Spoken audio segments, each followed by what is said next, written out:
नमस्कार, मैं हूं आपके साथ हेमंत कुमार। आपको शोले फिल्म का वो डायलॉग ज़रूर याद होगा कि जेलर कहता है कि मैं अंग्रेज़ों के ज़माने का जेलर हूं, आधे इधर जाओ, आधे इधर जाओ, बाकी के मेरे पीछे आ जाओ। क्या वही हाल इस वक्त टीएमसी का हो रहा है या ममता बनर्जी का हो रहा है कि आखिर उन्हें हर सुबह, हर दिन एक नई टूट और नई टेंशन का सामना करना पड़ रहा है जब से पश्चिम बंगाल का चुनाव हारे हैं? क्योंकि आज जो मैं खबर बताने जा रहा हूं वो टीएमसी के सिरदर्द को और ज़्यादा बढ़ा देंगे।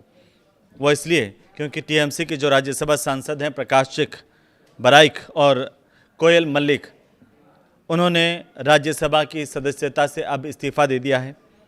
पिछले 4 दिनों को अगर हम देखते हैं तो कुल मिलाकर के 13 में से जो 4 राज्यसभा के सांसद हैं ममता बनर्जी को छोड़ कर के जा चुके हैं, इस्तीफ़ा दे चुके हैं। और आपको याद है कि एक दिन पहले यानी कि 10 जून सुष्मिता देव ने रिज़ाइन किया था। सुष्मिता देव के रिज़ाइन को लेकर कई तरह की चर्चाएं हुई। उसके बाद तो खबरें ये भी आने लग गई कि अब टीएमसी का विलय क्या कांग्रेस में होने जा रहा है। जो गए तो गए, लेकिन बाकी बच्चे क्या ममता बनर्जी उन्हें कांग्रेस में विलय कर देंगी। लेकिन 11 जून को दिन में बहुत कुछ हुआ और ये पता चला कि यहाँ पर विरोध या नाराज़गी जिस तरह के बयान आए हैं वो ममता बनर्जी से नहीं है, बल्कि ममता बनर्जी के भतीजे से है। ममता दीदी से ज़्यादा उनके भतीजे से पार्टी के भीतर टेंशन खड़ी हो गई है। लेकिन क्या ये सिर्फ एक नैरेटिव है या वाकई भतीजे की वजह से पार्टी के भीतर ये सब कुछ हुआ या ये कोई और कर रहा है, इसे लेकर कई तरह की चर्चाएं हैं। खैर, जब सुष्मिता देव ने रिजाइन किया उससे पहले 8 जून को सुखेंदु शेखर ने राज्यसभा की सदस्यता और पार्टी छोड़ी थी दोनों। इससे पहले टीएमसी के जो बागी सांसद है काकोली घोष, उन्होंने ये दावा किया था कि 20 लोकसभा सांसद अलग गुट बना चुके हैं। 80 में से जो 58 टीएमसी के विधायक हैं उनका भी अलग गुट बन चुका है। बचा क्या? जो बचा वही क्या टीएमसी है।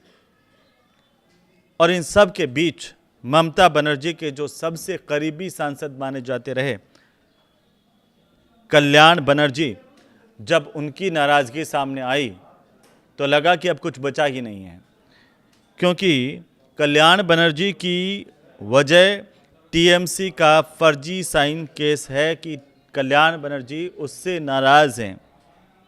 उन्होंने कहा कि ये ममता दीदी को तय करना होगा कि वे मेरे साथ हैं या अभिषेक बनर्जी के साथ हैं। मैंने कहा था ना कि भतीजों वाली बात। तो उन्होंने ये भी आरोप लगाया कि अभिषेक को सीनियर नेताओं का सम्मान करना नहीं आता, बहुत ज़्यादा वे अहंकारी हैं और इसी की वजह से पार्टी बर्बाद हुई है। अब मैं आपको बताऊं कि उन्होंने ये बताया कि किस तरीके से केस से जुड़े वकीलों को बदला गया, जिनमें से एक मैं भी था, और ये अपमानजनक है। उन्होंने कहा कि अगर ममता दीदी को अभिषेक पर ही निर्भर रहना है तो उनके साथ रहें और मुझे छोड़ दें। अगर उनसे अलग रास्ता चुनती है तो मैं ममता दीदी के साथ हूँ। ये बहुत बड़ी बात कही। लेकिन जब प्रकाश चिक का इस्तीफा हुआ तो उनका बयान भी आपको गौर करना चाहिए। उन्होंने, प्रकाश चिक ने कहा कि मैं बूढ़ा नहीं हुआ, आगे समय बताएगा। इसके मायने क्या है वो आप खुद निकाल लीजिए, क्योंकि इस्तीफा देने के बाद वो आए मीडिया के सामने प्रकाश चिक। उन्होंने कहा कि पश्चिम बंगाल में लोगों का फैसला बीजेपी के पक्ष में था, पार्टी ने वहाँ पर सरकार बनाई और मेरे अपने चुनाव क्षेत्र में हम एक भी सीट नहीं जीत पाए। उत्तर बंगाल में भी जो नतीजे हैं वो अच्छे नहीं रहे। और उन्होंने कहा कि इस जनादेश को देखते हुए मुझे लगा कि अब मुझे अपने पद पर बने रहना ठीक नहीं है और इसीलिए मैंने अपने पद से इस्तीफा दे दिया। सबको पता था कि क्यों दे दिया। उन्होंने ये भी कहा कि आगे इंतज़ार कीजिए, समय के साथ सब सामने आएगा। मैं अभी बूढ़ा नहीं हूँ और भविष्य में मैं क्या करूँगा ये समय ही तय करेगा। अब इस पूरे मामले को लेकर के मीडिया रिपोर्ट्स ये कहती हैं कि कोयल मल्लिक ने राज्यसभा से जो इस्तीफा है वो अपना ईमेल के जरिए भेजा। राज्यसभा सचिवालय ने उन्हें व्यक्तिगत रूप से दिल्ली आकर के इस्तीफा सौंपने के लिए अभी कहा है। तो कोयल मलिक 2 महीने पहले राज्यसभा की सांसद बनी थी और कोयल मलिक का जो कार्यकाल मैं आपको बताऊं कि 2032 तक कोयल मलिक का कार्यकाल है। अप्रैल 2026 से लगा करके अप्रैल 2032 होता है। तो 2032 तक वे राज्यसभा के सांसद कोयल मलिक रहते हैं, लेकिन उससे पहले 11 जून 2026 को उनका इस्तीफा ये बहुत ज़्यादा चर्चाओं में रहा। 2 सांसद शत्रुघ्न सिन्हा और प्रतिभा मंडल ने ये कहा कि हम टीएमसी के साथ हैं, लेकिन टीएमसी के जो सांसद है शत्रुघ्न सिन्हा, उन्होंने ममता बनर्जी का एक स्ट्रीट फाइटर उन्हें माना जाता रहा है। पार्टी में संकट के बावजूद उनके साथ अभी भी 41% वोट शेयर बताते हैं। लेकिन उन्होंने एक्स पर क्या लिखा, सोशल मीडिया पर उन्होंने लिखा कि पीएम मोदी देश और समाज के मार्गदर्शक हैं, मैं आपके लंबे, स्वस्थ और समृद्ध जीवन की कामना करता हूं। लेकिन प्रतिमा मंडल जो है टीएमसी के सांसद, उन्होंने कहा कि मैंने किसी कागज़ पर साइन नहीं किए, ये झूठी खबर है, मैं उस नए गुट का हिस्सा नहीं हूं जिसे तृणमूल गुट के दूसरे सांसदों ने पेश किया है।